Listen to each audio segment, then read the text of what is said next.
Hadir kembali novel terbaru Foto Suamiku di Ruang Tamu Keluarganya, karya author Pena. Bantu channel YouTube ini dengan cara like, subscribe, dan nyalakan lonceng. Selamat membaca semuanya. Part 24. Terus kamu percaya begitu saja pada Riana? Aku mengangguk lemah, membuat Arin menggeleng beberapa kali. Temui Luciana, minta penjelasan darinya. Jangan hanya menilai masalah dari sebelah pihak saja.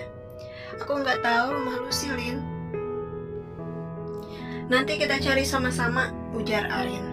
Tapi kamu jangan tanya Mas Farel. Kenapa? Bisa saja kan nanti Mas Farel bersekongkol dengan Lucy untuk membodohiku.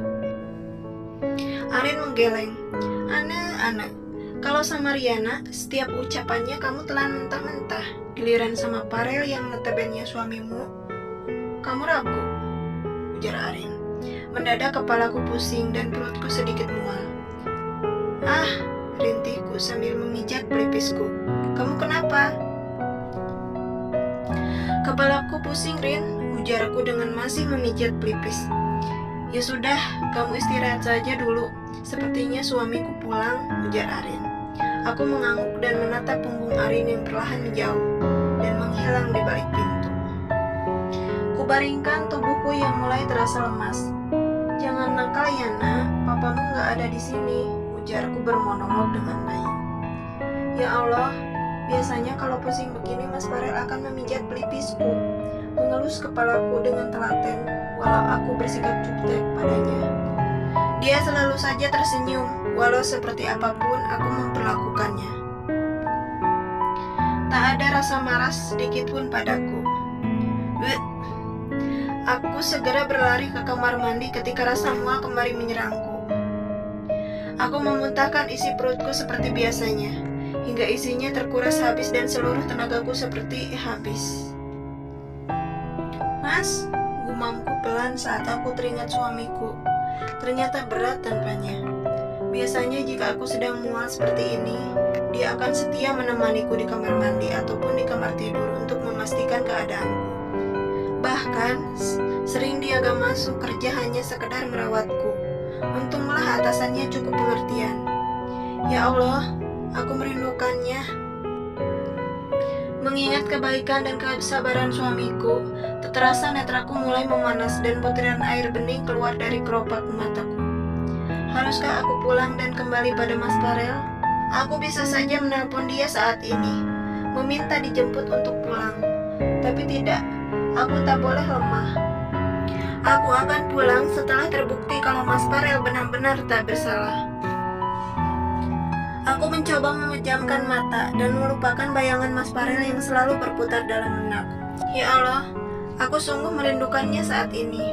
Adakah Mas Farel juga merindukanku? Atau dia sekarang sedang asik bercumbu rayu dengan Mbak Riana? Atau dengan Luciana? Aku cemburu. Kenapa baru sekarang aku menyadarinya, setelah dia jauh dariku? Aku berbalik ke kanan dan ke kiri, mencari posisi ternyaman dan melupakan pikiran-pikiranku tentang Mas Farel. Namun, tetap saja hatiku gelisah tak menentu. Kuraih ponsel di nakas dan kutatap kontaknya yang aku blokir. Sempat terpikir olehku untuk membuka blokiran kontaknya, namun kembali kuurungkan niat. Aku harus kuat. Aku terbangun saat sayup-sayup mendengar suara azan dari masjid terdekat. Aku pun bangkit dan ke kamar mandi untuk mengambil air wudhu. Selesai sholat subuh, aku turun ke bawah untuk melihat Arin ke dapur. Masak apa, Rin? Sapaku pada Arin yang sedang asik memotong sayur. Kamu sudah bangun? Tanya Arin yang aku balas dengan anggukan kecil. Kamu tidur saja kalau masih mual. Gak apa-apa, Rin. Aku udah mendingan kok. Ya sudah kalau gitu, aku mau masak nasi goreng saja. Aku bantu motong bawang. Kami akhirnya masak bersama-sama untuk sarapan pagi. Selesai sarapan dan setelah suami Arin pergi ke kantor, dia mengatakan sesuatu. Aku sudah ketemu alamat Lucy. Aku pandang Arin setengah tak percaya. Kamu tahu dari mana? Jangan bilang kamu minta alamat pada Mas Farel. Memang kenapa kalau aku meminta alamat ke Farel? Ujar Arin santai, membuat mataku membulat menatapnya. Arin tertawa kecil. Tenang Beb, aku dapat alamatnya dari suamiku, Farham. Suami Lucy itu ternyata partner bisnis suamiku. Aku bernapas lega mendengar penjelasan Arin. Setelah selesai sarapan, aku dan Arin pun bergegas mencari alamat rumah Lucy. Arin memacu mobilnya dengan kecepatan menyusuri jalan raya. Kamu kalau mual, muntahkan saja, jangan ditahan, ujar Arin saat berulang kali aku menutup mulut. Gak apa-apa Korin, aku bisa nahan. Anakmu itu sepertinya gak suka jalan-jalan, makanya kamu sering mual, ujar Arin tertawa. Setelah beberapa saat dalam perjalanan, kami sampai di sebuah rumah yang sederhana, namun tapak asri dan teduh. Banyak pepohonan di halaman dan juga ada taman kecil di halaman itu. Netraku kemudian menangkap sesosok tubuh wanita parubaya yang tampaknya baru saja selesai bersih-bersih. Bisa dilihat dari sapu yang dia bawa. Kita tanya dia, Rin. Arin menatapku lalu mengangguk, dan kami pun mendekati wanita setengah baya yang baru saja membuang sampah tersebut. Assalamualaikum. Wanita tua itu menoleh ke arah kami. Waalaikumsalam. Mbak-mbaknya ini siapa ya? Saya Arin, Bi, dan ini teman saya Anu. Apa benar ini rumah Bu Luciana? Iya benar. Apa Bu Luciana ada, Bi? Setelah berbincang sebentar, wanita yang berstatus pembantu itu kemudian menelpon Luciana majikannya. Tak jelas apa yang mereka bicarakan, karena posisi kami memang agak jauh. Aku hanya dengar Bibi menyebut namaku beberapa kali saat telepon. Ibu Lucy bilang, Mbak suruh tunggu dia pulang. Ini lagi dalam perjalanan katanya. Kami menyetujui ucapan Bibi yang akhirnya memperkenalkan namanya sebagai Mary itu.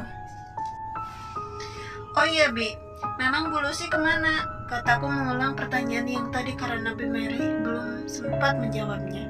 Ke dokter Mbak, jadwalnya kontrol. Kontrol? Memang Bu Lucy sakit apa Bi? Tanya Arin. Dulu Bu Lucy sakit apa ya? Bi Mary berpikir sejenak. Tis gitu loh non. Yang perutnya besar, kaki bengkak dan mual, mata menguning. Lanjut Bi Mary. Sepertinya tadi Bi Mary disuruh menemani kami mengobrol.